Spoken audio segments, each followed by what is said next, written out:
All right, I'm getting the all good signal. So good evening and welcome to tonight's meeting of the Sacramento Regional Transit District for October 25th, 2021. And with that, would you please call the roll, clerk? Okay, Director Budge, Here. Director Harris, Here. Director Howell, Here. Director Hume, Here. Director Jennings, Here. Director Kennedy, Here. Director Natoli, Here. Director Chenier, Here. Director Cerna, Here. Director Valenzuela, Here. and Chair Miller. Here. Okay, with that, we have a quorum at 100 votes, and this meeting of the Sacramento Regional Transit District will be cablecast on Metro Cable 14, the local government affairs channel on Comcast Consolidated Communications and AT&T Uverse. Today's meeting will air on Wednesday, October 27th at 2 p.m. and Friday, October 29th at 6 p.m. on channel 14 and webcast at metro14live.saccounty.net and is closed caption. This meeting can also be viewed at youtube.com/Metro Cable 14. Next slide. Thank you, Tabitha. And with that, would everyone please unmute their mics and join me in the Pledge of Allegiance? From the minimum rear yard setback and maximum height requirements. I pledge allegiance to the flag of the United States of America and to the republic for which it stands, one nation, under God, indivisible, with liberty and justice for all. The existing home We're is getting 2000. All right, if you'd call the next item, please. So the next item, the consent calendar, items 2.1 to 2.12. We do have one emailed public comment for item 2.8 and a response from, actually, I'm sorry. We just have an item, public comment for item 2.8. Okay, before I take that, is there any questions or issues from the directors? Steve, I simply didn't understand what the issue was regarding 2.8. We're going to get to that. Great. Yeah, are there any other items with questions? Move approval of the balance of the consent calendar. Second. A motion by Budge, second by Howell. Is that correct? Correct. For 2.1 through 2.7 and 2.9.2.12. Madam Clerk, would you please call the roll? Yes, Director Budge, Yes. Director Harris, Aye. Director Howell, Yes. Director Hume, Aye. Director Jennings, Yes. Director Kennedy, Aye. Director Natoli, Aye. Director Chenier, Aye. Director Cerna, Aye. Director Valenzuela, Yes. and Chair Miller. Aye. Okay, With with that, for the consent calendar items 2.1 to 2.12, with the exception of 2.8, we have a quorum at 100 votes. Thank you very much. And would you please call item 2.8, please? So item 2.8, resolution delegating authority to the general manager / CEO to award contract and contracts for supplemental paratransit services. Okay, and go ahead with the public comment. And the public comment is from Helen O'Connell. And her question is the supplemental paratransit service going to be put in effect in January, and how will it be implemented? Do people have to be outside the window a certain length of time before they are qualified for supplemental service? Or does the supplemental service automatically get implemented because we're short drivers? And also, I would like to announce that as far as the public comment is concerned, please know that SAC-RT staff will be responding directly to members of the public as well.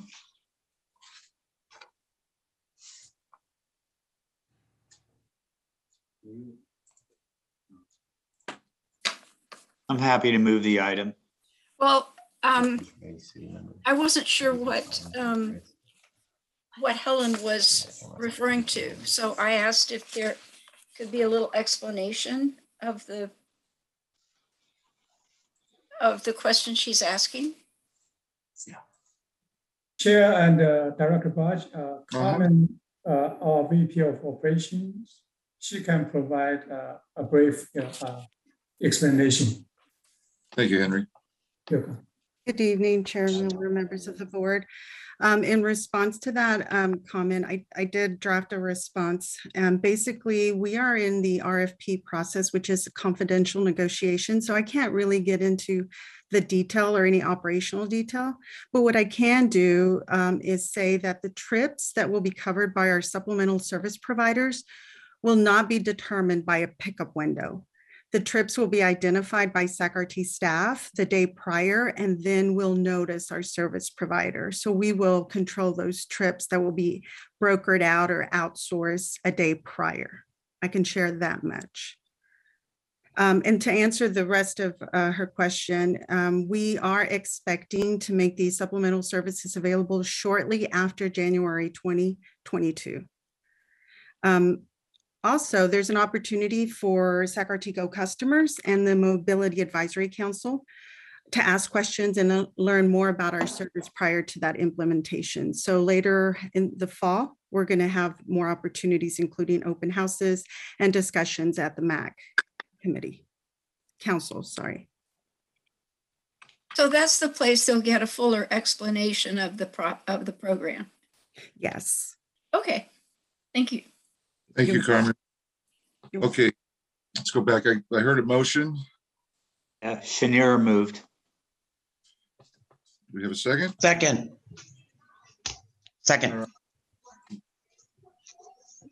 Howell is a second. Please call the roll. Director Budge, Yes. Director Howell, Yes. I'm sorry, Director Harris, Aye. and Director Howell, Yes. Director Hume, Aye. Director Jennings, Yes. Director Kennedy, Aye. Director Natoli, Aye. Director Chenier, Aye. Director Cerna, Aye. Director Valenzuela, Yes. and Chair Miller. Aye. And with that, we have a quorum at 100 votes. And Chair Miller, did you want to ask for public comment? On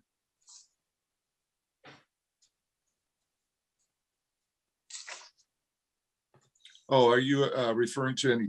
For the public, for the, I thought we were on to unfinished business. well, I was thinking, which it's a little after the fact, that we needed to take public comment on the consent calendar. Oh, I wasn't aware there was any except for that one item. Is there more? Well, I don't know. Well, there was the email item, but I think we need to ask the public that's in attendance if they have a comment on the public comment on the consent calendar. Correct me if I'm wrong, but don't we usually do that before we vote on it? I know. Well, I thought that's what we did. Well, we There was- had the email, but I didn't actually ask the people Oh. participating if they wanted to raise their hand or. Are we making sausage here? You're watching it being made. Is there anybody who wished to have commented on that before we move on to the next item? Please raise your hand in the Zoom meeting. And I'm not seeing any hand raised. Are you? Nope. Okay. Next item, Okay. please. That worked out. Sorry about that. That's okay. You were concerned about it. Got to keep me in line. Okay, so the next item is unfinished business, item 4.1, information item, SAC-RT Final Network Integration Plan. Laura Ham is here to present this item. Thank you.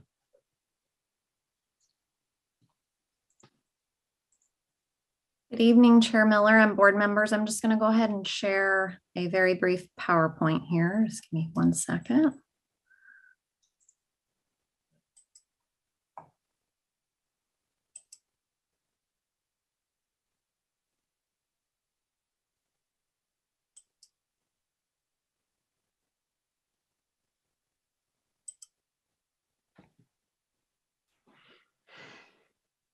You able to see that?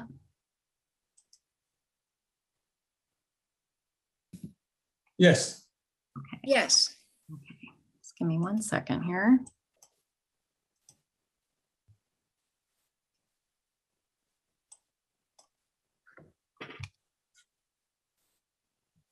It's very.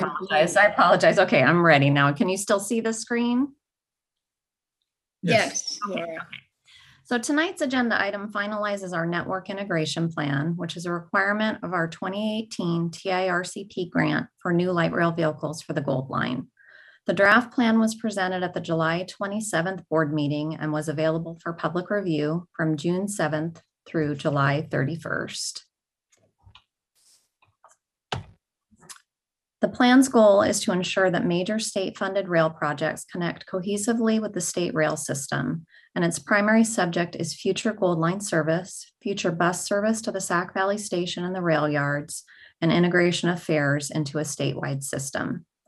SAC-RT has several related projects on the Gold Line, including conversion to low-floor vehicles and stations, new sidetrack on the Folsom segment to provide for 15-minute service, and the SVS Loop project in downtown.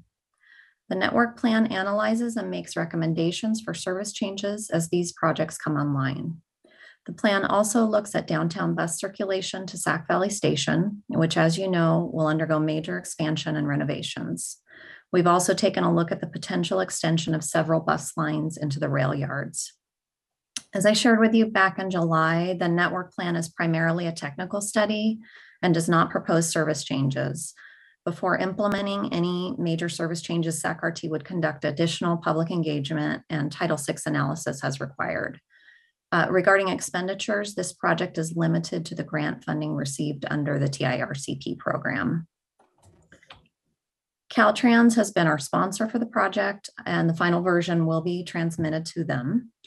Our staff and consulting team at AECOM has also been greatly assisted by numerous partners, both within the agency and externally. Our discussions have refined our plans to implement the new service that will be made possible by our modernization program. Comments from several of our partner agencies were received and are included in Appendix D, where we believe we responded to all comments.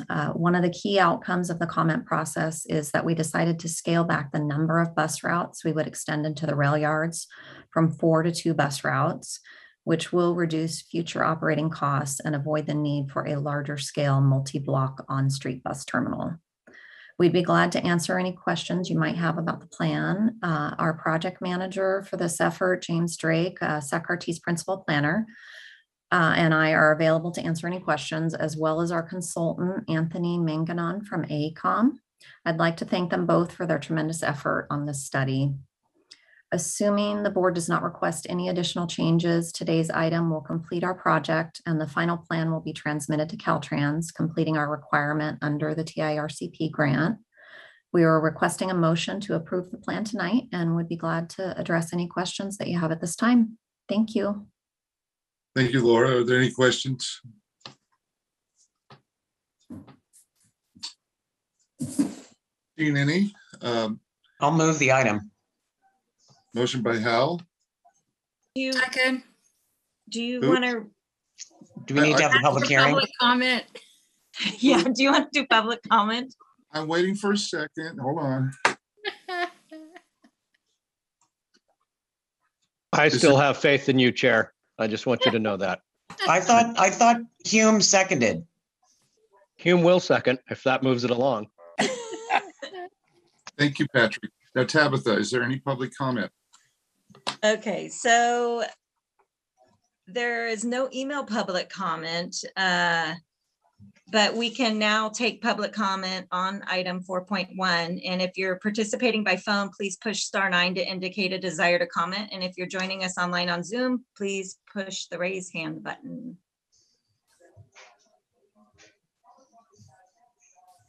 And I'm not seeing anything. I see one. Okay, would you please activate their microphone? So this is going to be phone call ending in 721.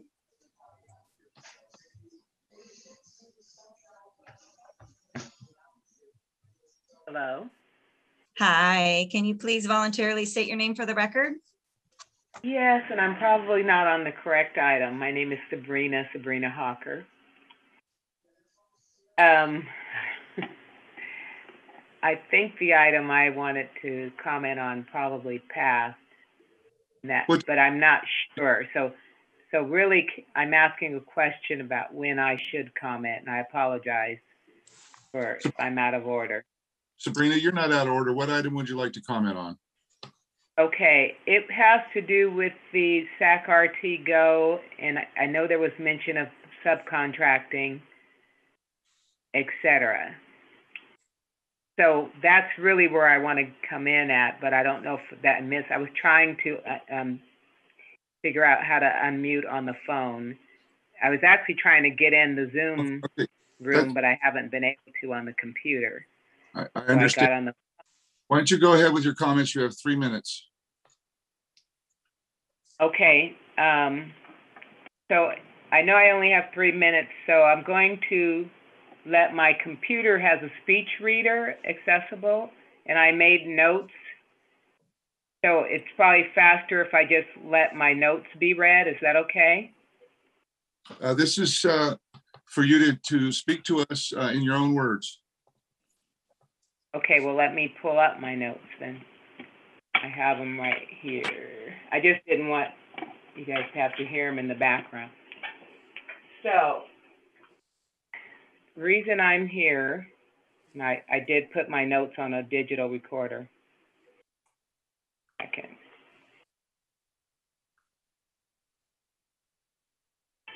Because I'm not able to see the screen here. Related to trans rights, and how soon can we expect remedies? Okay, so I just have a list of questions. They don't have to be answered today, but it's 4 questions. One is, because I'm using SAC-RT Go, is what is the board or management doing to address the issues related to the ongoing violations of the ADA and how soon we can expect remedies? I heard a portion of that answered.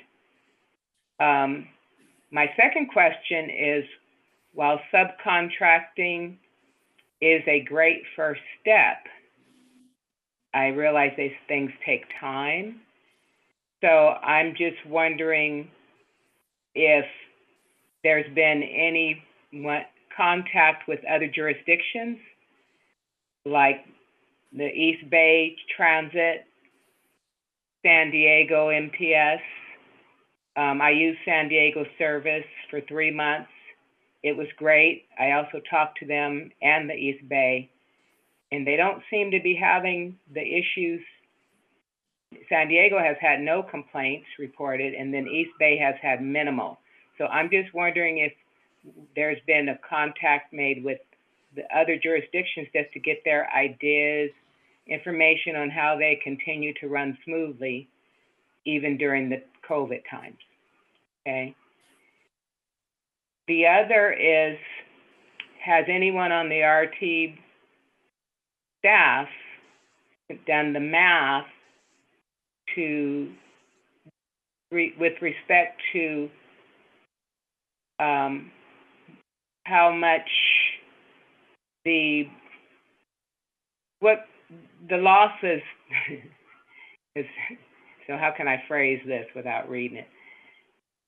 Has anyone done the math to determine if the losses related to what's going on now how that measures up to giving a slight increase of pay to the driver. And when I say the losses, how much loss is there related to driver turnover, having to train new staff, losses associated with the number of riders that have just thrown in the towel and given up and found other methods of transporting, and then people like me who's considering not even buying any more monthly passes, but instead having that $137.50 per month contribute towards all the Lyft and Uber rides that I'm having to take as a result of getting stranded literally for an hour and a half past the ready time. We're out here with the drivers, and I know Sabrina, can you wrap up, please? You're out of time. Can you wrap up, please? So there's some math. That's all I'm asking about. Have that been done? And then my last question is, where would I submit a chronology of the incidents that I've encountered? Because I do have a chronology, and is it even useful at all at this point? Sabrina, you're out of time. It's time for you to make your comments. Now, if I can get you answers to these questions, is it all right if staff calls the number you called on? Yes. Okay, I'll have someone contact you and answer these questions, because this is the time to make statements, and we really can't, since it's not on the agenda, really talk. Sacramento, the SAC-RT Go is not on the agenda that I was aware of. Okay, because I know there's a general. Okay, thank you. Thank you. All right. Can this meeting be salvaged? We have a motion and a second. Helen, would you please call the roll? Yeah, there was one more person with their hand up for public comment. Okay. Okay, so this is, actually, no, it looks like it's Sabrina's hand. I'm sorry, it was still 721. All right, well, this whole Zoom thing's new for everyone, so. Okay, so we're good. For lots of fun. All right, please call the roll. Okay, Director Budge. Yes. Director Harris. Aye. Director Howell. Yes. Director Hume. Aye. Director Jennings. Yes. Director Kennedy. Yes, please. Director Natoli. Aye. Director Chenier. Aye. Director Cerna. Aye. Director Valenzuela. Yes. And Chair Miller. Aye. Motion passes at 100 votes. Very good. Next item, please. The next item is number 6, public addresses the board on matters not on the agenda. I do have one emailed public comment in for this item, if you'd like me to read that now. Yes, please. The public comment is from Regina Marie from ACB Capital Chapter of CCB Inclusive Diversity of California Government Affairs. And she says, I am requesting that this item to be put on the agenda soon.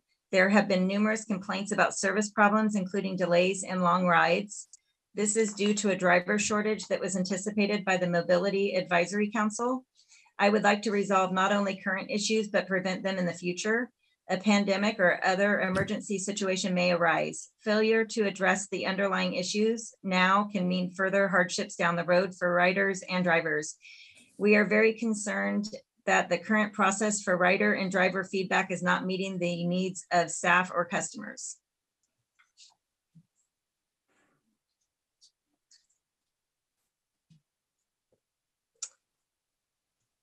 Is that it? That is it on the email, and it does look like a couple people have their hands raised for public comment.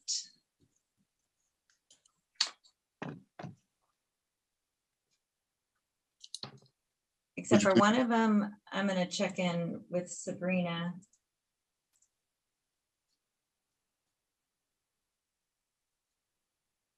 Her hand is still raised. That might have been for the last one. It looks like we have Barbara Stanton. Hello? Oh. Hello? Hello? Go ahead, Barbara. Oh, hi, everybody. I'm glad you're on Zoom. This is a really interesting meeting today. I'm sure when you get going, it'll get better. I know you guys know what you're going to be doing. I just wanted to say hello and good to see you and good to hear you. And I'm happy that you can hear us. And that was it. Thank you. You're welcome. And I'm not seeing any other hands. Are you, Tabitha? Nope, I just still see Sabrina's. Yeah, that's probably from the last item. Let's move on to the next item, please.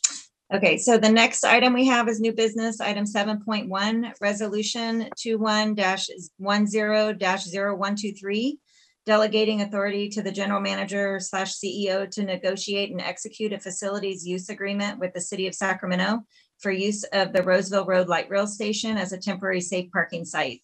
And we have Chris Flores, Brent Berniger, and Lisa Hines here to present this item.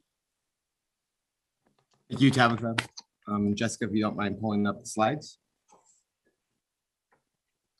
Good evening, Chair Miller and the board. We're back before you this evening to discuss a proposal regarding a temporary safe parking program in a portion of our Roseville Road Light Rail Station parking lot. At the July 26th board meeting, staff presented an informational update regarding the City of Sacramento's comprehensive homeless master plan, a plan to create more than 5,000 beds and safe camping spaces in the City of Sacramento. The Sacramento City Council unanimously adopted their plan at the August 10th meeting, which includes 3 SAC-RT parking lots. During the July SAC-RT board meeting, staff was instructed to conduct additional outreach and community outreach and identify operational details to safeguard SAC-RT riders and ensure a successful program. Since that time, SAC-RT staff has had many meetings with the city, Caltrans, and FTA to discuss details, and we were fortunate tonight to have city staff and council member Liloli on this call as well. Next slide. The City of Sacramento has focused its attention on the Roseville Road Light Rail Station with hopes of addressing homelessness at that corridor. As you can see on this slide, the station is long and linear as it was an old Caltrans freeway on-ramp. In total, there are 1,087 spaces, and on average pre-COVID, the station was over 50% full, well utilized by commuters on the corridor. Because of the nature of how SAC-RT received the permission to use this property through an encroachment permit from Caltrans, the site has numerous interests from various agencies complicating the approval process. Next slide. This slide has an overhead view of where the safe parking shelter would operate at the Roseville Road Station. You can see the boundaries of the program in the dotted blue line southwest of I-80 freeway. The light blue at the top right of the screen is the station platform. It is about 300 yards from the platform to the shelter fence. The majority of people using the station park as close to the station platform as possible.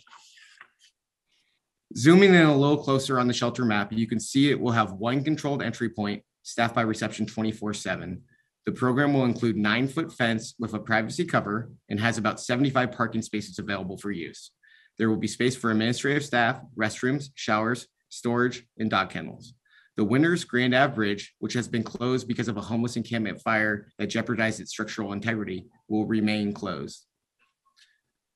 When staff updated the board regarding the City of Sacramento's proposal in July, board directed staff to talk with community groups and neighborhoods in the nearby vicinity of each site to get their feedback and listen to their concerns. The WAPP bid had sent an extensive letter to the City of Sacramento and SAC-RT regarding the proposal back in July, and we met with them on September 29th, and we went through each question in the letter and more. In conjunction with the city and council member Liloli's office, we held a community and neighborhood meeting on the evening of October 7th. Both meetings were well attended and excellent feedback was provided. Some key takeaways from those meetings include: what is the city's long-term vision for addressing homelessness? What are the boundaries of the public safety zone? The need for additional security measures dedicated to the site, the impact on businesses and homes in the surrounding area, and more. City and SAC-RT staff have been working on the operational details for the Roseville site. The city has agreed to the terms included in Attachment A, the Roseville Road Program Guidelines. The city operator will adhere to these stipulations should the program launch. I would like to just highlight some key provisions in that program guideline. The program shall serve between 80 and 100 guests at one time. The site shall operate for 1 year with an option to extend. All parties shall reserve the right to terminate the contract within 30 days. A curfew shall be enforced between 8 p.m. to 8 a.m. The operator shall have trained staff on site 24 hours a day, 7 days a week. The city will provide full indemnification to SAC-RT, as well as provide insurance or commitment to cover costs should any accidents liabilities occur. Knowing that security is imperative, we have agreed to a number of safety provisions as well. I will now turn it over to Lisa Hines, VP of Security and Customer Satisfaction, to touch on some of these. Thanks, Chris. Chair Miller, members of the board. Additional security will be needed with the introduction of the safe ground at the Roseville Road Light Rail Station. SAC-RT is requesting security guards inside and outside the safe ground. In accordance with the California Public Utility Commission, CPUC, recommendations, SAC-RT has asked the city to reimburse us for an external security guard. The city will staff a security guard inside the safe ground around the clock. SAC-RT is concerned about the amount of area designated as the public safety priority zone surrounding the safe parking location. Next slide. A safe parking priority zone prohibits additional encampments within the designated area. SAC-RT is proposing that the safe parking priority zone be large enough to prevent encampments from backfilling the entrance to the Roseville Road Light Rail Station, as well as under the freeway and bridge. A recent fire that occurred on September 8th, 2021, from homeless encampments that were directly under the Grand Avenue Bridge resulted in serious structural damage to the bridge. SAC-RT is contractually obligated to pay for repairs as a result of that fire to that bridge. The goal for SAC-RT would be to prevent a further incident such as this by asking the city to maintain a large enough area free of encampments. SAC-RT and the public have not yet been provided with the safety priority zone radius. And now I'll pass it to our CFO, Brent Berniger. All right, thank you, Lisa. So for the past 2 months, we've been working, we've had several discussions with Caltrans and the FTA. Through those discussions, we've learned a lot, and now we have a great understanding of what's required to move this forward. Caltrans has an internal process that must be completed before consideration will be had and approvals can be made. The city of Sacramento will need to complete a review process called the DARC review. Much of this information has actually been provided to Caltrans, so they've started that process. Once it's completed, Caltrans can make a final determination. While we're waiting to hear back from Caltrans, we've had several discussions with the FTA. We've prepared a draft letter that we'll be sending shortly. Attached, it will have the guidelines as well as a map of the area. The FDA has also been briefed on this topic many times. Through that discussions, we've learned that their top concern is maintaining continuing control, as well as the ridership and security at that site. Now I'd like to turn it over to Olga to give you some more information. Good evening, Chair Miller, members of the board and public. As mentioned earlier in the presentation by Chris, SAC-RT's presence at Roseville Road is governed by an encroachment permit issued to SAC-RT in 1984 for the light rail starter line. The property was an abandoned freeway right-of-way, and Caltrans agreed to allow SAC-RT to build its light rail station on that site. The site was improved by SAC-RT using FTA funds because SAC-RT does not own the underlying fee at Roseville Road and is thereby encroachment. SAC-RT approached Caltrans to seek permission to allow the city to install its safe parking facility at our Roseville Road Light Rail Station. The facilities use agreement that the parties have been negotiating is structured to be compliant with this arrangement.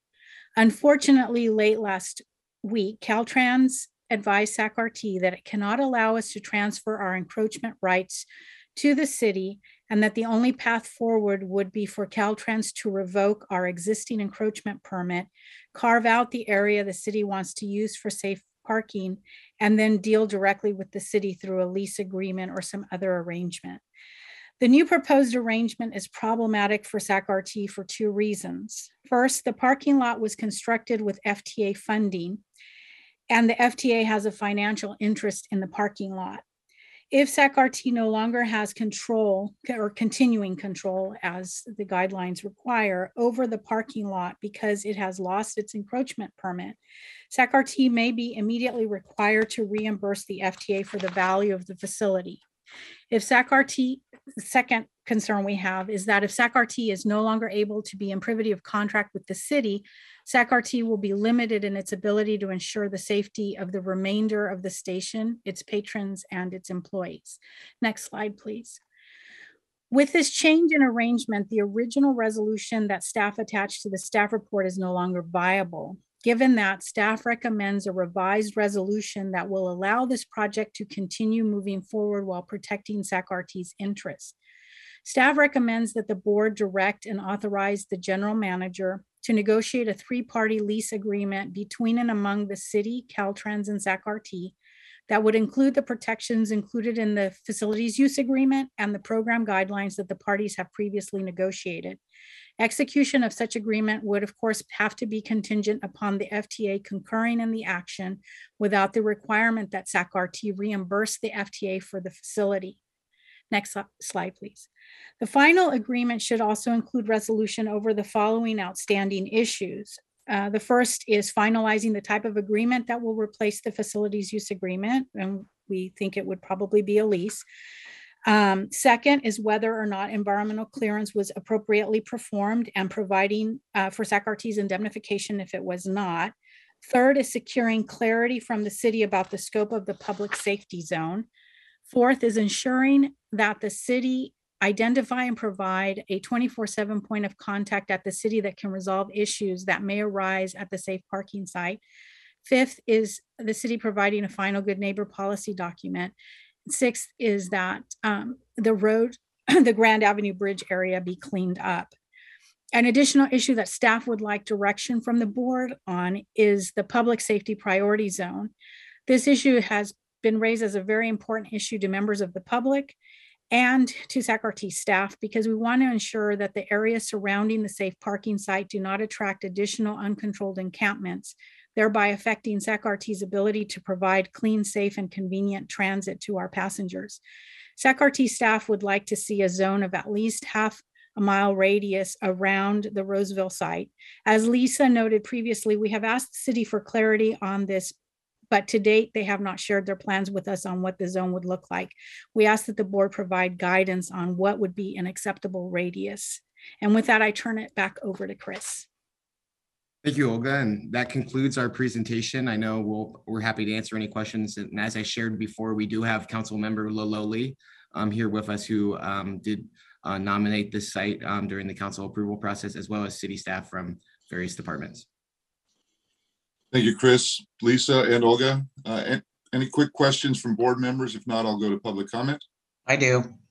I got my hand raised, Chair Miller. Okay. Duly noted, Phil.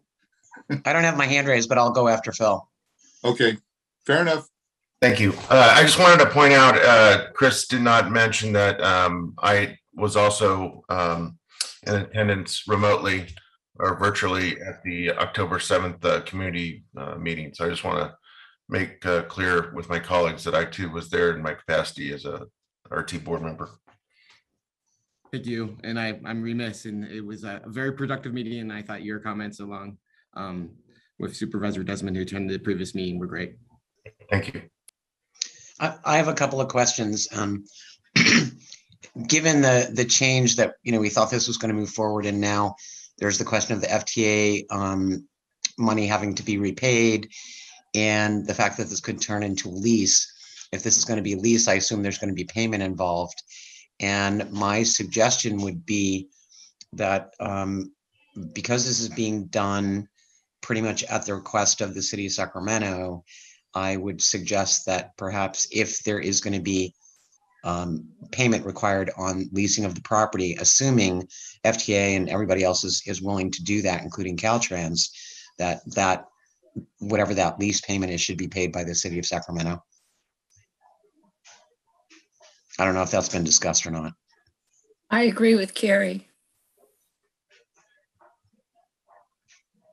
Thank you, Linda. And thank you.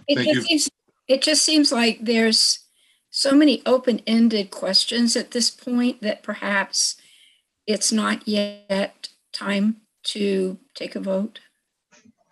Okay, well, let's go to public comment. And I do have one other comment. And I would right now, just questions. It's a question. Okay. I think basically we need to get a little bit more information about what that additional, I'm not sure if you guys called it a safe zone or what it was called, but the ability to limit encampments within some distance of the entrance. And my only other concern about that is whether or not the city of Sacramento can even legally do that.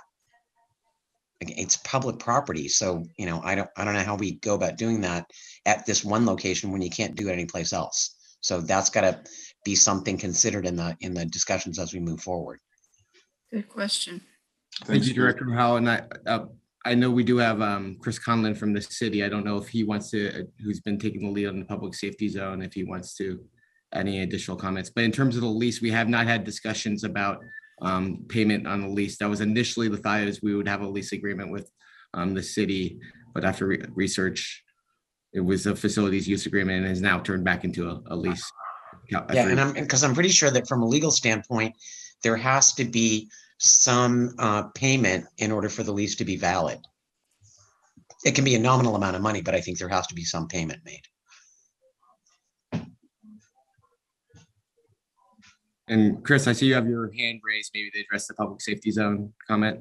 Chris Conlon from the city, Assistant City Manager. I would be glad to. I'd like to clarify this public safety zone. If somebody can turn on my camera. Or perhaps not. And then also, is it possible that I can share the screen? And I can give you a very quick brief on public safety zone and potential for this site. You should be able to start your video. Okay, thank and share you. Your screen. Do you see it? Okay. Video's not, oh, there you go. Okay, excellent. Okay. So in answer to a couple of questions, good questions about what the public safety zone is and isn't. First off, I will tell you that it's already in place. We have it in place in 2 of our other locations at Meadowview Navigation Center, and it's also at the newly built Broadway Alhambra Navigation Center. And I believe if you ask Jay Chenier, he can talk about it in detail about how it's working out there. The public safety zone is designed after something that was done in Los Angeles. It basically puts a perimeter. You see a sign there. That's the same sign that's posted now around Alhambra Navigation Center. It outlines the boundaries, and you'll note what it does. It has an increased enforcement zone for camping and storing of personal property, and then also increases enforcement of state and local laws prohibiting conduct, urinating, defecating in public, trespassing, obstructing a right of way, causing or maintaining physical or social nuisance. So a quick explanation of what it is and what it isn't. In order for this to be legally defensible, it has to be related to the site, to the homeless shelter that is being set up. So I'll direct your attention now to what the actual letter looks like that we sign out. So it describes the location. It talks about why this is important, related not to the surrounding, but to the people that are inside in order to protect them against certain activities. The fact that it's a shelter with wraparound services, people experiencing homeless, and it's essential to providing entrance with stability by mitigating their exposure to unsafe conditions and deleterious influences associated with encampments, including but not limited to use of and transactions, including narcotics, acts of violence, physical, verbal abuse, and transmission of illnesses. And that goes back to the sign. Now, in order for this to be operable, it has to have finite boundaries. It can't be arbitrary, like a half-mile circle around the area.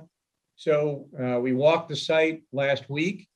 We have a draft, and I'm going to emphasize this is a draft. And that's the reason why we haven't sent it out and made it public, because it's very contingent upon what the lease looks like. It's very contingent upon what the site looks like.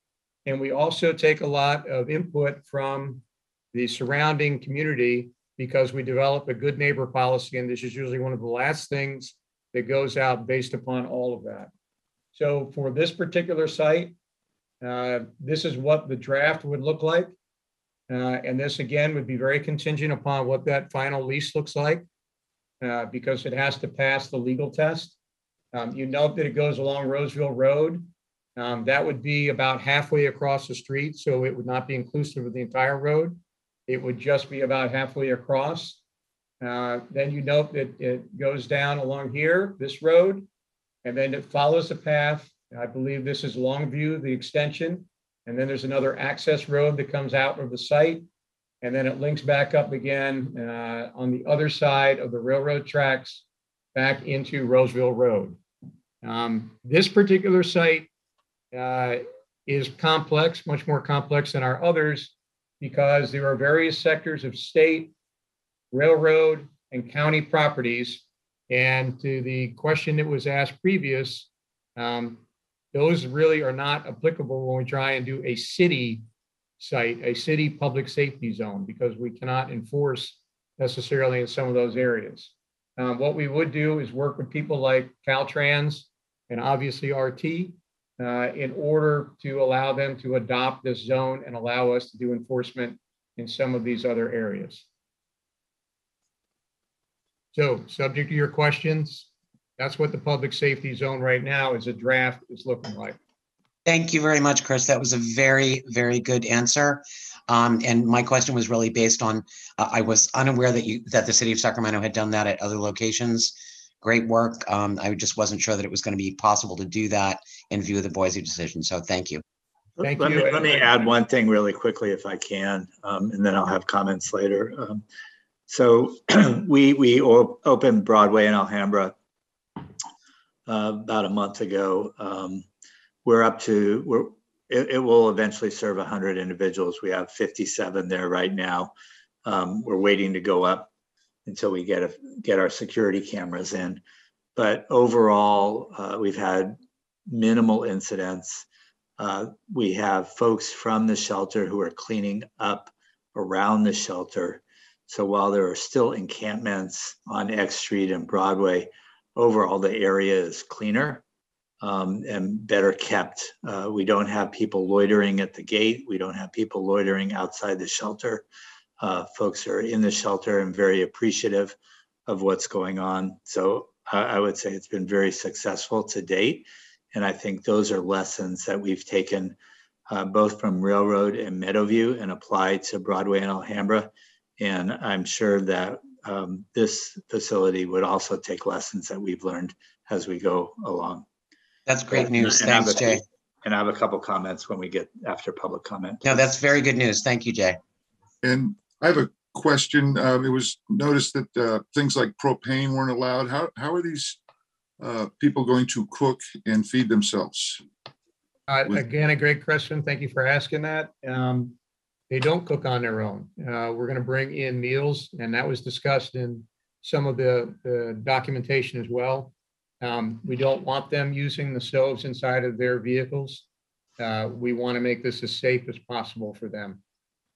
So that's, and same for like the internal restrooms and all of that in the campers. If they have an RV, we're providing restrooms there so that they don't have to use those. Same for showers. And if I could add one thing to that, Chris, as well, thanks, is one thing we're doing at Alhambra is we really want some community ownership of the shelter. So one of the things we're doing there is the food for the shelter, for the residents of the shelter, is being purchased in the neighborhoods.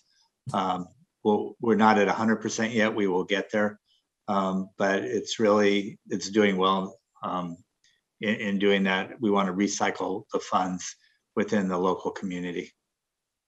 Thanks, Chris and Jay. Any other questions from directors? Seeing none. Tabitha, do we have public comment? Let's see. So if you're participating by phone, please push *9 to indicate a desire to comment. And if you're joining us online on Zoom, please push the raise hand button. And I'm going to allow 3 minutes for comment unless we get a lot to cut down the time, but I'm not seeing any. Let's see here. I don't see any either. Any written comment? I don't have any written comment on that item. Okay, then I'll turn it over to the board for discussion. Do you think there'd be an opportunity, Chair? Could we allow Councilmember Lilloye, since he's in attendance, to maybe make a brief statement? Oh, sure. Thank you, Chair. Can I just ask one question? Is that a Brown Act problem, Olga? Oh, good question, Dave. Sorry. No, he's a member of the public, and now that he's attending this board meeting. Okay. Thank you very much. So if I'm a member of public, I can actually talk like the public, too, like some of the calls that we get at our council. My name is Sean Loloy, and thank you very much, members of the board, for giving me the stage. This site is very critical, and I want to thank the board for spending time on this. The unsheltered are within the RT parking lot. To get this site, it will just bring them on the parking lot. It creates a safe environment for them. We can get them registered, but more importantly, because they're in a safe environment and we can now enforce some of our laws and traffic laws, it would minimize some of the individuals to be loitering or going to the businesses or residential areas within that site, or even kind of walking around that same parking lot, potentially breaking into cars or what have you. That's going to be minimized tremendously simply because of the security that we're going to have. We're at a position that we have very minimal options based on this, increase of the unsheltered within our county, more or less. Granted, majority are coming from different cities of the county into city of Sacramento. So this is definitely a group event, and I really want to appreciate the board that actually is coming together and making a decision on this badly needed site to fix this problem temporarily until we can find a more permanent solution. If there are any questions, I'll be more than happy to answer. I want to add one more thing to it. My office has conducted at least 15 to 20 meetings with the communities and business owners about this site. So we make sure the community gets engaged, and that's it. If there's any questions, I'm here to answer. Thank you. Thanks. I did have one question for you. Will there be residency limits? I mean, we're talking about a year lease, plus or minus, could be extended. Will the residents be allowed to stay there the whole year? Well, the whole purpose of this is to bring everybody in, register them, and trying to find more of a permanent housing for them. So the idea of having this for 5-10 years, I hope not. At least that's not my vision, because it is my district. So the 1 year, I'm hoping with working through our partners within county and obviously city of Sacramento, that we can find more permanent housing much faster, so we can move these individuals out of the parking and into a more conducive environment. So there's no real time limit though for stay. In other words, someone could bring their car into the safe place and stay there a year? Well, if the agreement is for a year, then there's a potential. But again, in my objective and my push is going to be 1 year, get everybody in, let's find a more permanent site, and then we kind of get the district back to its normality, including the parking lots of RT that are in my district already. So if you get a chance, if you've gone to some of the parking lot, you do have encampments within some of the RT parking lots already. Yeah. So to kind of clean those out and make one location as the center, I think it would be a win-win situation for all of us. And I hope that answers your question. If I can, Mr. Chair, the goal here is 4 to 6 months to bring someone in, hook them up with services, and find them permanent housing. So that's the model that we're using. It is a low barrier shelter, taking people where they are and meeting them where they are. But overall, our hope is to move people through our shelters within 6 months. Yeah, I just recall City of Placer tried it a few years back, and they had all the help and services. And until they, it got so huge, and until they said, oh, that's it, everybody's got to get out, that's when people got help. They couldn't get them out of the encampment until they said it was closed, and then everybody rushed for help. So I hope that's not the case. Well, Chair, if I could quickly editorialize and then I'll jump back into the queue Sure. at the end of the line. I mean, we've already moved 100 people out of the safe ground site at WX, which granted wasn't perfectly implemented because we only had 10 days to stand it up. So we didn't get the chance to do safety zones and all the things that we're going to do at this site, but 100 folks have moved out. So the city team's getting pretty good at this in terms of building those relationships and getting folks out, and the capacity at places like X Street and other centers. I mean, all the stuff we're building will hopefully feed into that pipeline and getting folks moved on. Yeah, and that's what we're finding in Citrus Heights. There's a certain amount of quick, easy success with those that want help. It's the hardcore that we struggle with. Steve, I have a question for the council member. Go ahead. So when you're talking about the numbers of homeless who may be hanging out at other RT stations within your district, has anybody surveyed what the magnitude of that is? Can you say that there are more or fewer or the same number of people already there in other locations, given the fact that this particular location will have a population cap on it? Yeah, so for example, the Swanson RT station, I know beginning of this year, there were about 3 tents within that parking lot. Today, if you go by there, there's about 10 to 15. So can it complement and take these individuals and create a safe environment at the Roseville RT station? Absolutely. Okay. So our focus is going to be, and keep one thing in mind, this is exclusively kind of dedicated to District 2. And the goal is to kind of bring the people within the Roseville Road encampment and Swanson Station to kind of bring them all in one general location so they can get the services that's going to be provided by the city and county. And I do understand that. We all want to serve the people who are normally our residents, not everybody from all over Northern California. So, and then a question for RT staff, just in terms of kind of the popularity of this station. Where does it rank in terms of number of boardings relative to other stations along the light rail lines? So I know we showed the pre-COVID usage. The station is quite large. It has 1,087 spaces and is a linear setup. But pre-COVID, it was about 500 plus uses a day for parking. So a well-utilized station, but additional space. I understand, Chris. I know what the capacity is at Mather Field and at Sunrise. So I understand your point.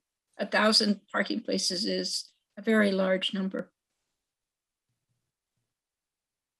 All right. And Lisa, did you have a response?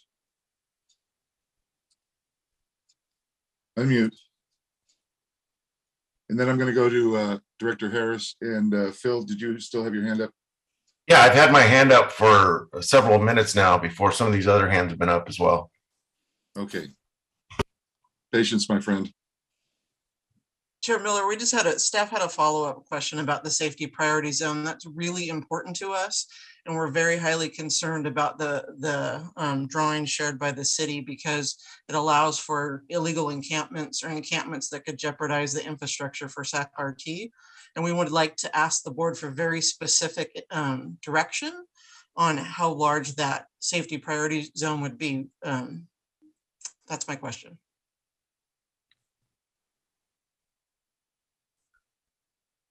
Okay. Mr. Harris? Bill, if you have a burning desire, you can go now if you want. Thanks. I just want to say, first of all, there's several different layers of political geography here involved. we have obviously the jurisdiction of the use, which is RT. We have the site itself, which lies at the border of two different supervisorial districts. Rich Desmond, this actually would reside in the western part of Rich Desmond's district.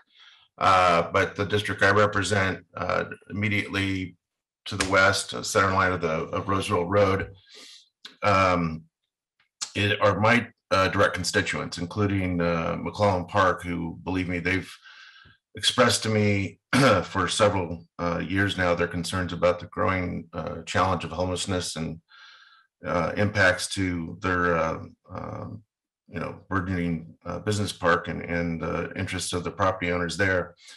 I understand the need to proceed cautiously, and believe me, I appreciate all the concerning questions that some of my fellow directors have been asking tonight. I think that's reflective of wanting to make sure that we're doing our due diligence on something that is not something normal for a transit district to necessarily be involved with.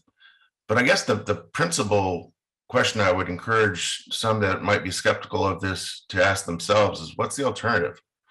If we choose not to take advantage of a site that arguably is one of the more optimal sites based on its size, and given what we know about the history of people that are suffering from being unsheltered immediately adjacent to the site, what's the alternative? The alternative is the status quo. And I, for one, representing that area, do not want to see us necessarily overreact to the challenge that this certainly poses, just like some of the other challenges that have been referenced by directors Valenzuela and Chenier.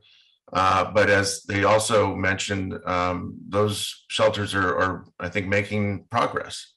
And I don't think anyone has the expectation that progress is going to be made overnight. But when we have the order of magnitude of what we're facing collectively in terms of trying to find real solutions that are a combination of expressing our compassion, but at the same time understanding that we have to do something to mitigate the impacts associated with homelessness.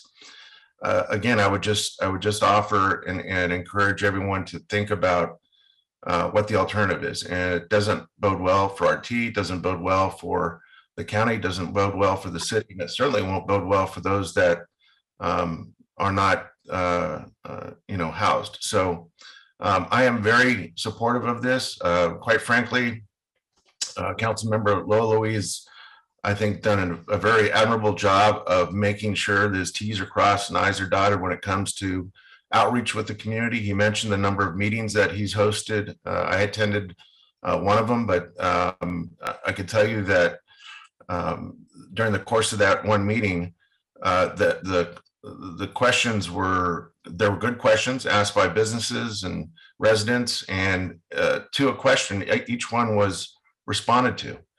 And I thought responded to in a way that wasn't confrontational and didn't try to dismiss what are some real concerns. So, I think this is a point where I hope we make the right decision and do what I think is right by our constituents. Thank you. Thank you, Phil. Jeff. Yeah, thank you, Chair Miller. First, I'd like to say I couldn't agree more with Director Cerna. I think his comments were spot on. The directors here should know that we have been doing safe ground sites, and they've been going very well. I see Nick Gulling on the line here from our Department of Community Response, who's been deeply involved with the running of those safe ground sites. If you drive along Roseville Road and you see you just see the conditions along the road, people living in squalor and also in grave danger. There is a tremendous amount of drugs happening on the street there. There are violent crimes being perpetrated against the homeless, some by the homeless. it's kind of a free-for-all. And Councilmember Laloy has been there on the ground many times and knows full well the conditions. These are the conditions that we are experiencing, not only in the city of Sacramento, but throughout the county. So the situation has grown, it's grown more dire. This is an exceptional site to make use of. And I feel strongly that we need to do that. The public safety zone is also an essential piece to make this work. If we can't have a buffer around the perimeter of these kinds of installations, then their efficacy drops very quickly. But if we can, then we have found that we can actually solve a lot of issues for a lot of homeless people and get them on a better trajectory in life. But living in poverty on the streets is extremely difficult. It's difficult for the people who live that way, but it's also difficult for the neighbors surrounding them, because there are incidents that happen, many incidents, many involving crime. There's a lot of mental infirmity and an extreme amount of drug use amongst the homeless population. But we have found that once stabilized in a safe ground as an interim step, we can get people well along the road to a better trajectory in their life. This is a really important project. This parking lot actually has greater capacity, but we've scaled it down, partly due to skepticism and concerns, but partly just really to show the directors here in the board and RT staff that this can be done, that it can be managed well, and that we can have really positive outcomes. I would say this, that I took a couple of business members from the WADI ADP bid down to 6&W to the safe ground sites in Director Valenzuela's district, and they were absolutely skeptical about doing anything like this on Roseville Road. Absolutely against it, I would say. We spent about an hour and a half with Nick and other staff down there, and when they came away, I'd have to say that their opinion was greatly changed. And I think it's just generally understood that if you look at the conditions outside of this site, and then you look at what can happen if you bring people into safety and hygiene, regular meals, it changes a lot of things. And, this is so imperative. I just want to say I'm highly supportive, and I would like to move the staff resolution to delegate authority to the general manager to negotiate an agreement. Second. Thank you, Chair. Thank you. Second. Phil? Seconds. Got it. Katie, you got your hand up. I'm now starting to see these things. I apologize. It's okay. It's a whole new world here on Zoom, Chair. Thank you so much. And I just want to take a quick moment at first just to thank RT staff for all the work you've done on this. It's really commendable. I know this is new. And I'm telling you, when we set up that WX site with Caltrans, they were a lot of panic, a lot of chaos, but we figured it out. And I just appreciate the methodical nature of what you've done, this analysis to bring this back to us. I also really want to also echo my thanks to Councilmember Laloy, who has been doing a fantastic job with this in his district. Everybody knows the WX site because it's so visible. But what's less seen in my district is a little tiny site we did on Front Street for parking.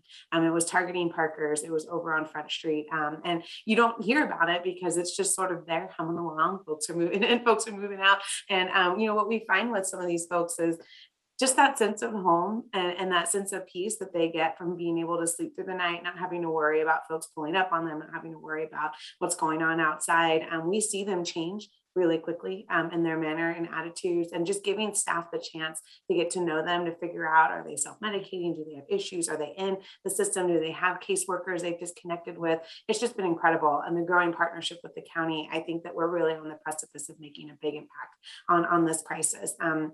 I also just drove Roseville Road last weekend just to familiarize myself with it again. It's awful over there. And I hear from service providers and outreach workers who are going up there, those folks are in a really bad spot.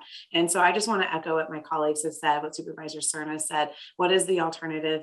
We need to do something. And this is a really great opportunity for us to really continue that innovative spirit of RT. Something that I love about being on this board. I think part of the reason we get things like Transit System of the Country of the Year is because we're trying new things. And And this is a new thing, and it is a stretch, and it is scary. But it's not new for us. And so I think what we're trying to do is convey a little bit of confidence from the city team, from the county team, that we know how to do this, that we're prepared to support every step of the way. And I think all of the steps that have been done here are really going to ensure success of the site. So Bill already beat me to seconding the motion from Councilmember Harris, but just wanted to echo my colleagues' comments and just how proud I am of RT for getting us to this point. I also just want to say that I talk all the time about this board conversation on this topic, because this is the closest I think I've ever been to a regional conversation on this with other cities within the county, with the county and the city all together. And I think this is a real opportunity for us to send a signal to the community that we're working together on a challenge that we know we all share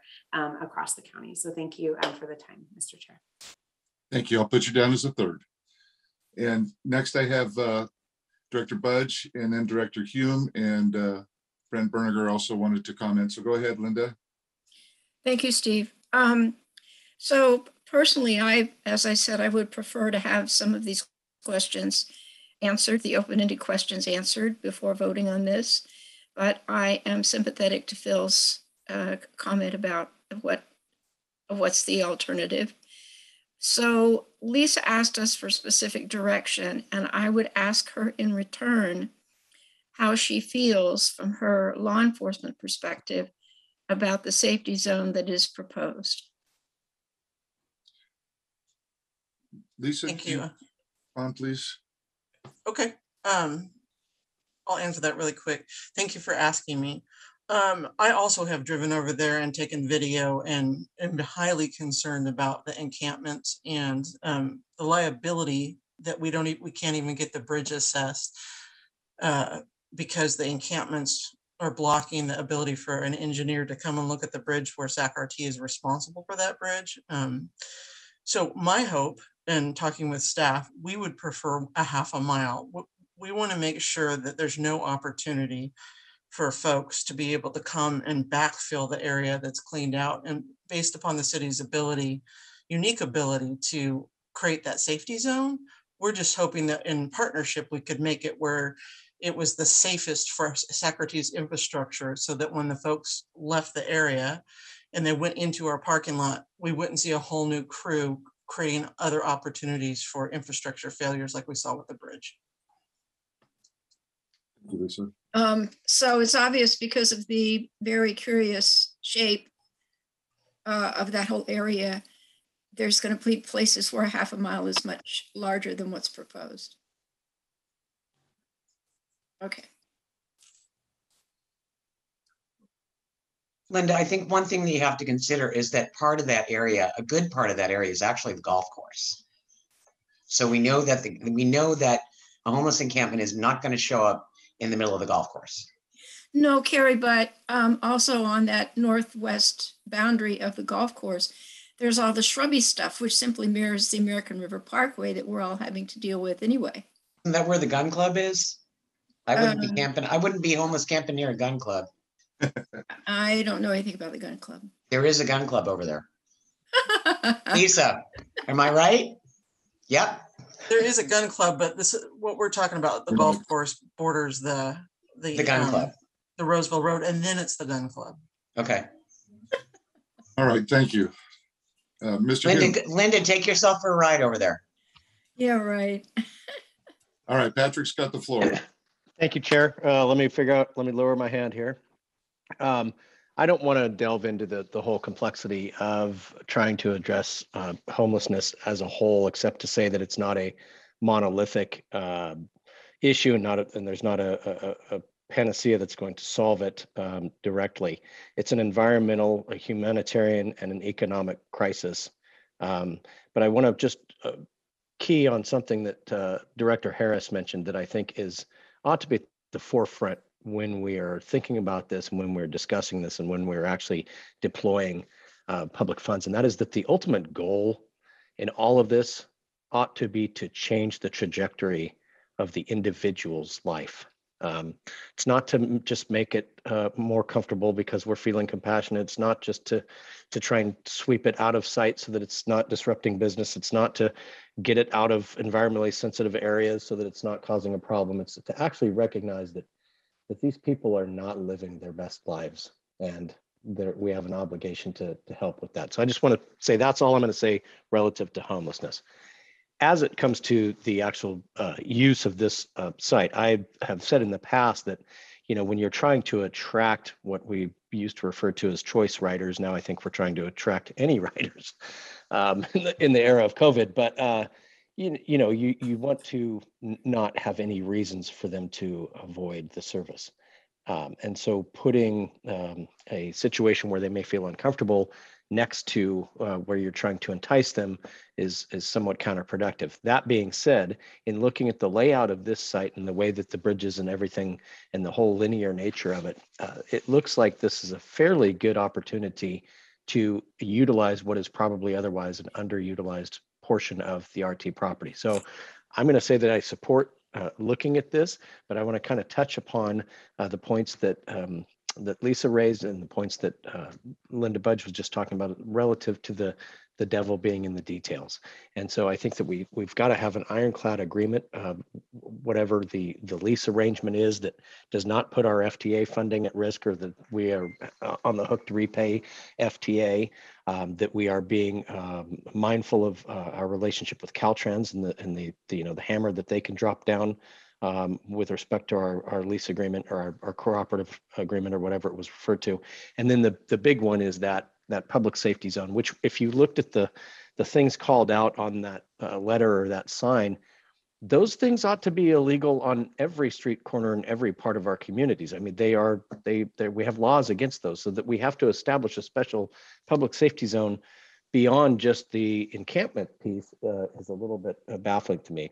But the encampment piece is a big one, because, as somebody referenced with the Boise decision, if we do not have an alternative to relocate, then you cannot displace them where they are. So I would be in favor of a larger public safety zone. I think it probably ought to extend to the far side of the property of the golf course. I think that inviting an opportunity for any kind of camping or loitering on that golf course property adjacent to the site, it would not be a good one. So I think there's more than we can hammer out tonight in favor of the general concept, but I think that we need to be mindful about some of these larger issues that we're being very diligent. So thank you. Thank you, Patrick. Brent, you had a response? Yes, thank you. Thank you, Director Miller. I just wanted to follow up on a question that Director Budge brought up, which was the parking lot utilization. I was going to see if I could pull up just a quick share screen of what that looks like to further answer her question. Director Budge, I think you asked here's just a spreadsheet that we do of tracking the utilization at each of these locations. As you'll see, Roseville Road is kind of one of our larger. If I scroll over to the right, and sorry, there's a lot of data here. I'll just kind of focus you in this 1,087 on this chart is the lot utilization, and then the full utilization. And this is what it's been over these periods of time. And you'll be able to notice that Roseville Road and some of the ones to the far right, which are going to be Meadowview, those tend to be, I'm sorry, Franklin is the one. You see those as some of the larger sites at RT. And I just wanted to answer that question. And then I also wanted just to make a quick comment on what Director Hume mentioned, which was maybe just consideration when the FTA comes back, or if Caltrans comes back with some nuances, we just make sure that SAC-RT is not out of pocket for any of those costs if it requires us to pay back the FTA. That would be the big concern. Thank you. Thanks, Brent. Mr. Chenier. Thank you, Chair. Just a few things. First of all, I also want to thank RT staff and also the city staff for putting in the work. I'm sure for RT staff, it's not something you ever figured you'd be working on, but it's much appreciated. And when you have a crisis, and this is clearly a crisis, we all have to stand up and do the right thing. I also want to say, as far as some of the details that we've been talking about, I mean, we have a great general manager. Thank you, Henry. We trust him to run quite a large system. And I think we should trust him not to make any decisions that would imperil the existence of RT at that site or any other. So I'm very happy to delegate authority to him. I know he has the best interests of RT at heart, and then also the community. I also want to thank my colleagues who are here and Supervisor Cerna. I don't think I could have been more articulate about the need to do this. So Phil, thank you very much for your comments. I think they were spot on. Just to pick up a little bit on something Director Hume said, we need to remember that these are individuals. This is not just about safe parking and RVs there. It's not just about the safety zone. This really is about individuals who are residents of Sacramento. They don't come from far and wide. We know from both national and local research that most homeless are close to either where they grew up or where they worked. We all want the familiarity of our surroundings, and this is no different. So we have not found, and we've checked this at Railroad, we've checked this at Meadowview, we've checked this at WX, and we know again from national data that probably 85 to 90% of the homeless are homeless in an area that is familiar to them. So either where they grew up or where they were working. Nobody likes to be in this position to have to make these decisions. It's unfortunate. Nobody would want, and none of my colleagues here who are council members and supervisors want to spend their time dealing on homeless issues. But we don't have a choice. And we only can get out of this if we do it together. We need to take some strategic risk because what's just going on now is not working. It's not going to get any better. It's only going to get worse if we don't stem the tide and if we don't turn it around and make sure that we do everything possible to get people into a safe environment, to get them with services. We know we have people at WX, and WX is very hard. It's a tough population with a lot of drug use. We have people coming in every day who are saying, I want to get better. Can you get me services? I don't think this will be any different. We need to help people get a better life. That's our job. And so I hope we do it. And I'm going to be very supportive and look forward to voting yes on this issue. Finally, I want to thank Mr. Laloie. I'm glad it's not a Brown Act violation and that you could speak here. You know, we all have to show leadership in our own districts. We're all taking the brunt of it. We have letters and emails and texts and calls every day. We need to deal with this stuff. So thank you for the time. Thank you, Jake. Anybody else wish to speak? I finally figured out the whole hand raise thing. Oh, Sean, would you like to, you have your hand up? Thank you very much, Mr. Director. And thanks to every single board member that made the wonderful comments that we all heard. I just wanted to add a couple of other nuances to the facts of what's happening on the ground on Roseville Road right now tonight. Keep in mind that you have actually families that are on there, and with families come children. So there are children on the Roseville Road campsite, and they vary in age from 1 to about 13 years old. And there's not just 1 or 2, there are quite a few. So I'm very concerned for these the youth that are out there. And as my colleague, Director Chenier indicated, and Director Valenzuela, once they come in a safe environment, based on what I've studied and what I've listened to other cities and nationwide, once they feel that they're in a comfortable and trustworthy environment, those defensive guards slowly come down, and they're more eager to, as Director Chenier indicated, to get help, whether it's drugs, whether it's mental illness, whatever it has. So I just want to make sure that all the directors recognize that it's not just typical hobos that are going down from one city to another city. We have families out there, and we have children out there residing in Roseville Road campsite. So that's all from me. Again, I want to thank RT staff, city staff. I really want to thank all the directors for the time that you've spent on this topic. As Director Schneider indicated, this is not the normal conversation, but then again,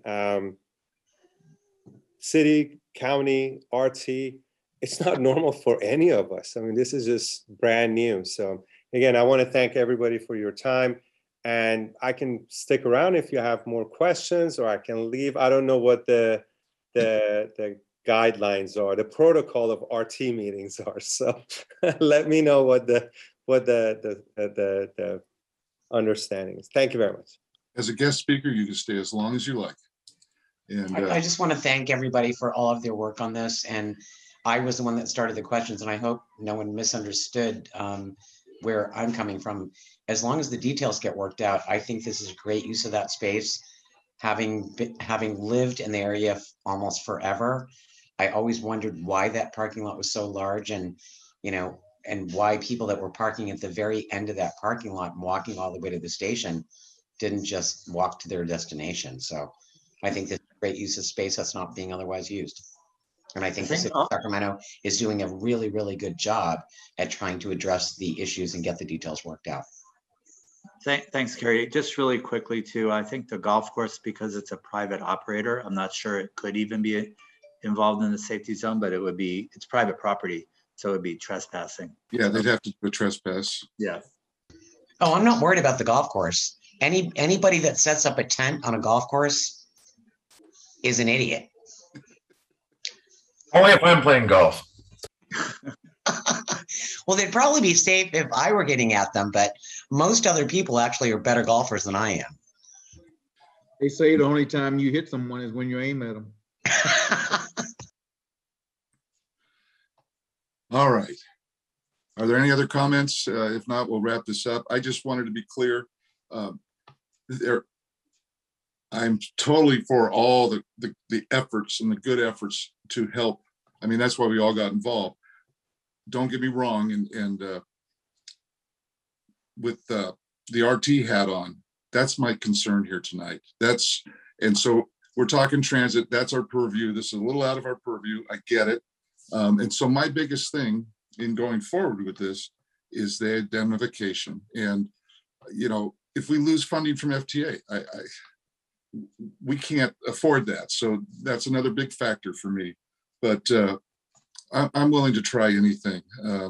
I remember when I got on board in 2005, we were halfway through the 10-year plan to end chronic homelessness, and it just got worse from there out. So I think this whole navigation is the way to go to provide services and stuff.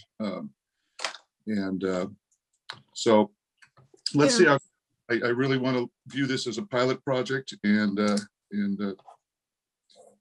we can get over that Caltrans hurdle and FTA, away we go. So, Chair Miller, Director Kennedy has his hand up. Oh, thank you. He just popped up in the left corner. Sorry about that. Thank you, Chair. I actually wasn't going to say anything until you just mentioned that. I will tell you this, that a couple of years ago, it was proposed to do something similar at the Florin site. And Jay and I had many conversations about that. I did not support it because I was wearing my RT hat only. I will tell you that, what a difference 2 years makes. And I am no longer of the position that we need to look first at the viability and the health of RT because this is such a societal issue, and it's something that it's a humanitarian issue. I think it transcends transit. So I have come full circle in which I do support this. I think it is important, and I will support them when they come forward in the district that I represent as well. I am a YIMBY when it comes to this. And I mean, it's just, yes, we as RT board members need to look at the health and viability of transit, but we as human beings, we as Sacramentans, we as those, as Northern Californians, need to look at helping our fellow neighbors who are unhoused. And so I am willing to look beyond just what is in front of me as an RT board member and do what I think is the right thing from a humanitarian level. That's all. Thank you. Thank you, Patrick. And Director Natoli also has his hand up. Oh, Don, I haven't heard from you all night. When I see that. Oh, there he is. Hi, thank you, Mr. Chairman. I got cut off. I couldn't get back in, so I figured I'd put *9 in enough times that I could get back into the meeting. I've been on the entire time. I just would note all the comments and certainly prepare to support the staff recommendation. And there's some work yet to come, but I think it's been well said by a number of folks. So I'm prepared to support the motion. Thanks. Okay. Is there anyone else wishing to speak? If not, we've had a motion from Harris and a second by Cerna and a third by Valenzuela. Would you call the roll, please? Yes, Director Fudge. Chair Miller, I'm sorry, this is Olga. I just want to make sure we all know what the motion is exactly, because we're going to have to reduce it to a resolution. That's a good point. So what the staff recommended is that the board direct and authorize the general manager to negotiate a 3-party agreement between and among the city, Caltrans, and SAC-RT that would include the protections included in the facilities use agreement and program guidelines that the party previously negotiated, and that such delegation would be contingent upon the FTA concurring in the action without the requirement that SAC-RT reimburse FTA for the facility. So with that, are there any changes to that resolution? What about the direction that Lisa asked for in terms of the size of the safe barrier zone? My comment would be, I think that we need to keep in mind what the city of Sacramento assistant city manager said, that it has to be legally defensible and you can't just pick a random distance. The golf course, in my opinion, is not going to be an issue ever. So I think it needs to be whatever we can defend legally, given the Boise decision. And I'm going to add to that if there has to be a payment of the lease, that needs to be the responsibility of the city of Sacramento. And this is all the details that need to be associated with that. But I just want Henry, as the delegated authority for the negotiator of that, to be aware that that's what I would like to see. So if the maker and the seconder of the motion are good with that, then hopefully that was clear, Olga. And Carrie, you could say that the safety zone should be as large as possible. I think. No, I don't mean to say that. I mean, it should be whatever is legally defensible. Yeah, but within that, the bigger we can make it, the better we are. Better off. I think so. Okay. So the safety zone should be as large as legally permissible? Wait a minute. It should be included in the motion, and it should be an alternate motion. Yeah. I said it should be as big as it needs to be, that's legally defensible. If you want to make it bigger, Jay, that's okay.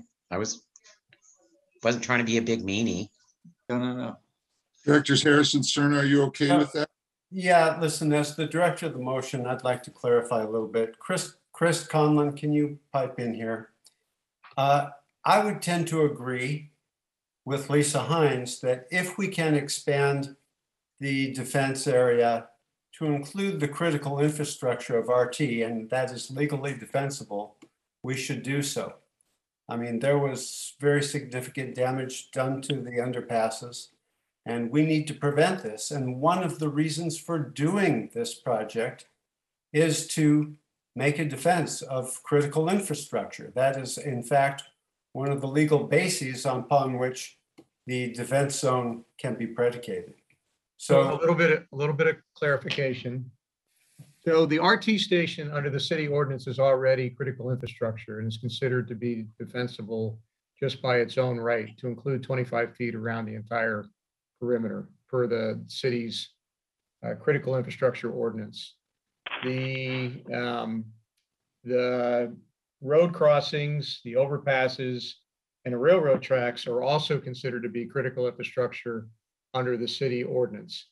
What is undefined is ownership.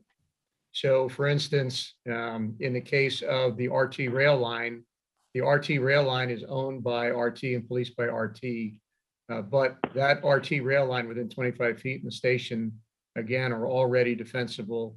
The roads that are owned by Caltrans, if they so choose, they can adopt the city ordinance on infrastructure and use it. We've had discussions with them several times about that. As far as underneath of the area, the one that Lisa's talked about several times, that property is owned by Caltrans. They've already fenced a portion of it off because PG&E is doing some work under there. There is still a portion that they have not fenced or cleaned. We're in discussions with them about the fact that they should clean that, and we recommend that they do fence it to protect that infrastructure. But we only have so much leeway as a city when we're dealing with a state agency. Understood, Chris. Well, thanks for that clarification. So here again, I would say instead of micromanaging this, we delegate authority to our manager, Henry Lee, to work out these details with Chris Conlon and the various jurisdictions. That is the very point of adopting this resolution, in my opinion. So I assume, Director Cerna, you'll accept that clarification and we can move forward with the staff recommendation? Yes. Oh, perfect. Thank you. So I think now it's time to call the roll. Okay, Director Budge. Well, I am concerned about the number of loose ends that everyone has identified that need to be wrapped up. I do have a great deal of confidence in Henry and the fact that he would not enter an agreement that would be that would not be in RT's best interest. The lateness last week with which this came to light, all of these issues came to light, is very concerning. But having said that, I'll vote yes. Thank you, Linda. Okay, Director Harris. Aye. Director Howell. Yes. Director Hume. Aye. Director Jennings. I have 150% confidence in General Manager Henry Lee, and I vote yes. Director Kennedy. Same, aye. Director Natoli. Aye. Director Chenier. Aye. Director Cerna. Aye. Director Valenzuela. Yes. And Chair Miller. A slightly reserved yes. And with that, the item passes at 100 votes. Okay. Mr. Chair, this is Yes. Director Natoli. I'm about to lose my phone service here. I don't have a place to plug in. My phone's gonna go dead, so I'm gonna lose you any moment, and I won't be able to join you for the closed session. So just wanted to let you know that. Okay. Okay, take care. Be safe. Okay, good, thanks. Okay. General Manager's report. Good evening, Chairman, Board of Directors, and the public. I would just like to make some brief comments and updates. First, with the economy opening up and more people are vaccinated, SAC-RT has experienced a sharp increase in ADA paratransit trips, with SAC-RT carrying nearly as many riders daily as we were pre-pandemic. As a result of this labor shortage, we have received a few complaints from paratransit riders regarding scheduling challenges.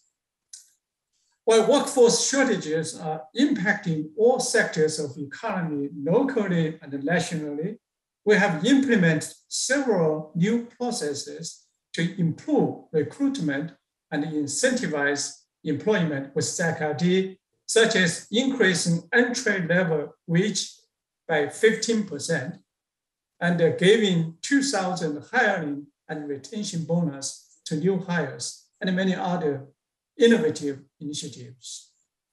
And we have provided an update to our mobility advisory committee earlier, and we really appreciate the support from MAC Chair Pam Freund and other partners. Thank you.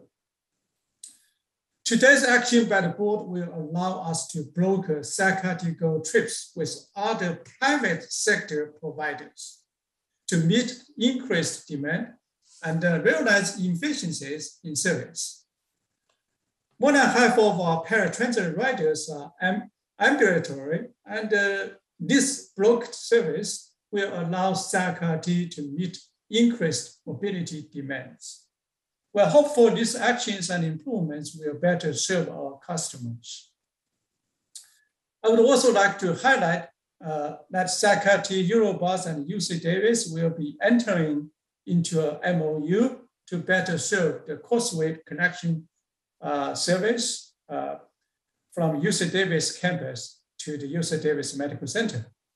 Ridership on the Causeway has increased from an average 40 riders in the last year, many months during the pandemic, to over 110 passengers daily recently. This is an important transit connection that links Davis with Sacramento. And this agreement will allow SAC-RT to operate the entire service for over 8 months or even longer, starting next month or later. We're happy to help our partners and fulfill the needs of students, faculty, and riders because Eurobus is experiencing very serious workforce shortage right now. Then the next item is, after a year of many event cancellations during the pandemic, the region is safely reopening and many festivals, concerts, and community gatherings are returning. At the beginning of October, SAC-RT provides the supplemental bus service to assist the Aftershock festive music festival. The 4-day concert helped generate about over $30 million in economic activity, and SAC-RT carried over 5,000 passengers for that event, greatly mitigating traffic impacts after end of the evenings. We have also provided special service to assist with the Folsom City Blues Half Marathon, the California Clean Air Day, and the homeless transfer during the raining weather in the last couple of days and more. We're proud to help support the Sacramento region on these important events. I would also like to provide an update on SAC-RT ridership, which continues upward trajectory. In September 2021, compared to ridership in September 2020, we saw a 34% increase in trips. Specifically, bus ridership was up 57%, light rail was up 10%, and the demand response was up 40%. For the first quarter of this year, July through September, our total ridership is up 22%. The uptick in ridership is driven largely from SAC-RT's Ride-Free RT program and students returning to the classroom and traveling to other destinations. We have been working hard to raise awareness for the program, and staff has distributed nearly 250,000 Ride-Free RT cards to the community. In September, there were over 210,000 students' boardings, accounting for approximately 25% of all riders in the system. Student ridership is 7 times higher or more now than it was a year ago. I also want to remind everyone that we have relaunched our airport bus service as of September. On October 4th, California Transportation Commission Chair Lawton flew to Sacramento Airport to meet with the governor's office and Cal STA Secretary Kim. She rode our bus and she shared with us some positive reviews of her experience. She was very pleased that our service was on time, well utilized by other passengers, and had a very informative operator. To conclude my remarks this evening, I would like to share a short video, less than 1 minute. As you know, in 2 weeks, Sac County will be honored by the American Public Transportation Association as the Outstanding Transit System of the year 2021. And the chair and the director, Valenzuela, will join staff to accept the award, which is really prestigious. We are truly proud of this achievement and the progress we have made in the recent years and the innovations we have implemented to lead the industry. Please play the video, Jessica.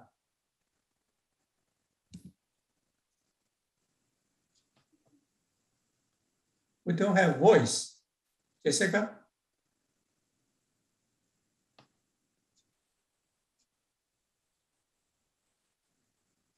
Jessica, we don't have voice. Yeah, I think Tabitha is playing the video. We're working on that. 1 second.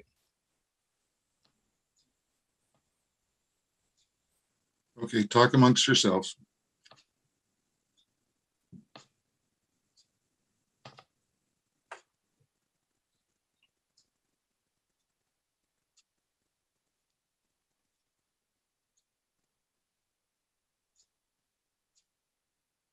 I think you might have to share the sound, Tabitha, when you share the screen. Otherwise, we can't hear it. It's an extra option at the bottom.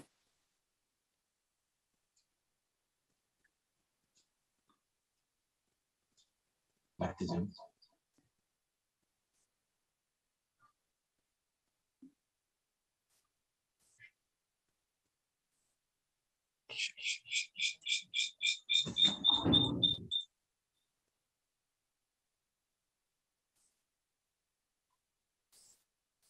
The Sacramento Regional Transit District is honored to receive APTA's 2021 Outstanding Public Transportation System of the Year Award.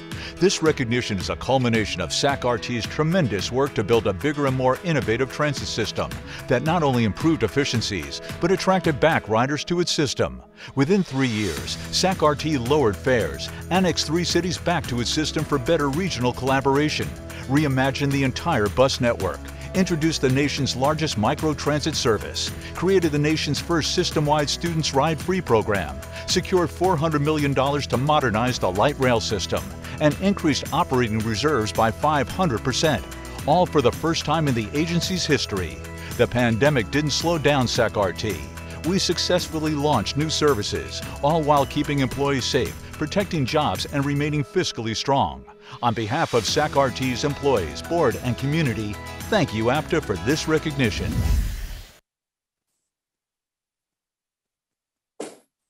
Very nice. Thank you, Chair. That's the conclusion of my report. Very good.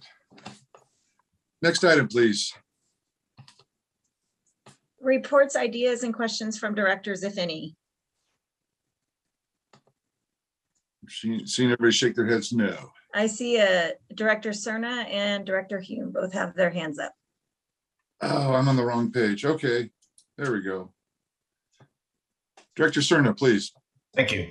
I just wanted to publicly thank Henry for something he mentioned in his director's report, and that had to do with Aftershock. And, Henry rightfully called out the economic contribution that this event now contributes to the region, measured in the tens of millions of dollars.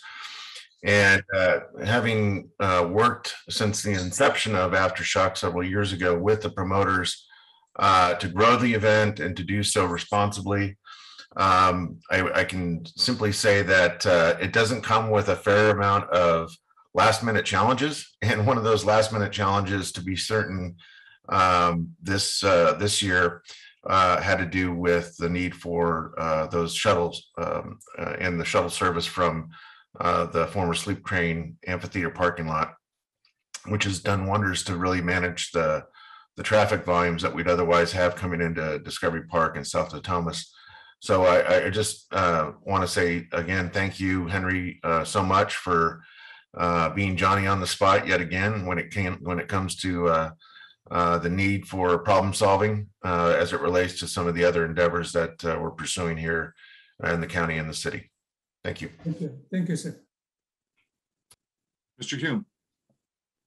Thank you, Chair. I'd just like to, for future agenda items, I'd like to ask staff to bring back a discussion regarding the allocation of our seats on the board now that we're moving from weighted voting to one seat, one vote. I'd just like to have us look at the allocation of those votes, if we may. That's a fair request. Henry? Yes, we will do so. We will conduct some analysis and bring back to the board. Thank you.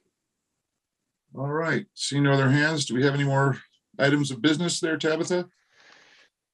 We have the closed session item. Do you anticipate having to report out after that? Not for this item. I'm told we will not be reporting out any reportable action. Okay, perfect. So if at this time we'll adjourn this Zoom open session webinar, and if I could have all the board of directors, Henry, Shelley, Brent, and Olga refer to the email link to join the closed session meeting, and then we'll continue there. Tabitha, I don't have a second link. Okay, it's on the same email that I sent you, but below, but I'll resend it for you. No, if it's on the same email, I'll go back and find it. Okay, it's right Thanks. below it. Okay, Tabitha, thank you. Tabitha, Yes, this is Olga. Please, you need to read the item. Oh, okay. Thank you, Olga. Yes, thank you, Olga.